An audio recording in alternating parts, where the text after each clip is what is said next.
दोस्तों आज पूरा देश भगवान राम की प्राण प्रतिष्ठा होने के लिए जश्न में डूबा हुआ है। तो सबसे पहले कमेंट बॉक्स में लिखेंगे जय श्री राम। दोस्तों विजयादशमी के दौरान आपको ये करना जरूरी है कि भगवान श्री राम ने किसी ऐसे रावण का वध नहीं किया था जो विद्वान था, शास्त्रों का ज्ञाता था और अपने राज्य की भलाई के बारे में सोचता था। राम ने ऐसे रावण का वध किया जो स्त्रियों का सम्मान नहीं करता था, उनके साथ दुर्व्यवहार करता था और बलपूर्वक अपनी बात मनवाता था। दोस्तों आजकल रावण को अच्छा साबित करने के लिए उसके गलत पक्षों को सही बताकर पेश किया जाता है।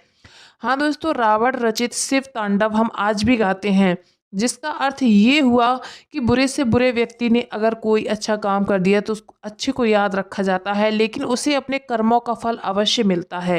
दोस्तों रावण के संगीत ज्ञान की प्रशंसा हो सकती है, लेकिन उसने सीता को छुआ भी नहीं वाला बाकी बहुत गलत है, क्योंकि रावण का इतिहास उस प्रकार का नहीं रहा है। दोस्तों रावण की शिव भक्ति कई ऋषियों मुनियों की तपस्या से भी परे थी, लेकिन इसका अर्थ ये नहीं था कि रावण ने सीता के साथ बलपूर्वक व्यवहार नहीं किया। दोस्तों रावण ने क्या अपहरण करते समय सीता जी पर अपने बल का प्रयोग नहीं किया। दोस्तों लंकापति का इतिहास वाल्मीकि रामायण के एक अंश से पता चलता है, जो महर्षि वाल्मीकि द्वारा रचित है और जिसे राम कथा का मूल माना जाता है। दोस्तों आपने रंभा का नाम सुना होगा। वो स्वर्ग की अप्सरा थी जो तमाम नृत्यों और कई कलाओं में पारंगत थी। आगे बढ़ने से पहले मैं आपको एक बात और बताएंगे कि रावण और कुबेर भाई थे। कुबेर के पुत्र का नाम था नल कुबेर। रंभा नल कुबेर की प्रेमिका थी और इस रिश्ते से वो रावण की बहू लगती थी। एक दिन जब अपने प्रेमी से मिलने जा रही थी, तब रावण उसकी सुंदरता पर मोहित हो गए और उसने रंभा से आपत्तिजनक बातें पूछी। रावण ने रंभा से पूछा कि वो इतना सज धज कर किसको तृप्त करने जा रही है। रावण ने इसके लिए संस्कृत में भोज्यते शब्द का प्रयोग किया, जो दिखाता है कि वो स्त्री को उपभोग की वस्तु समझता था। तो रंभा ने रावण को रिश्ते नातों की याद दिलाई। रावण ने पहले तो ये मानने से इनकार कर दिया कि वो उसकी पुत्र वधू है, लेकिन जब रंभा ने नल कुबेर के बारे में बताया तो रावण ने फिर आनाकानी शुरू कर दी। उस समय रंभा काफी डरी हुई थी और देवताओं को जीत चुके रावण के बारे में उसे पता था कि वो कुछ भी कर सकता है। डर से कांप रही रंभा को शायद ये नहीं पता था कि रावण अपनी दुष्टता के कारण रिश्तों नातों की भी परवाह नहीं करेगा। दोस्तों क्या आपको पता है, जब ये साबित हो गया कि रंभा रावण की पुत्रवधू है, तब रावण ने क्या जवाब दिया। रावण ने कहा कि सारे रिश्ते नाते उन्हीं स्त्रियों के लिए होते हैं जो किसी एक पुरुष की पत्नी हो। उसने रंभा से कहा कि स्वर्गलोक में तो ऐसा कोई नियम कानून या रिश्ते नाते नहीं होते। उसके बाद रावण ने रंभा की जांघों और वक्षस्थलों को लेकर आपत्तिजनक टिप्पणी की। साथ ही उसने घमंड से चूर होकर अपनी वीरता का बखान किया और यहाँ तक कि कहा कि अश्विनी कुमार सहित दुनिया का कोई भी पुरुष उससे बेहतर नहीं है। दोस्तों मर्यादा पुरुषोत्तम भगवान श्री राम जहाँ सबरी के झूठे फल खाते थे, रावण किसी भी स्त्री की तरफ सही नज़र से नहीं देखता था।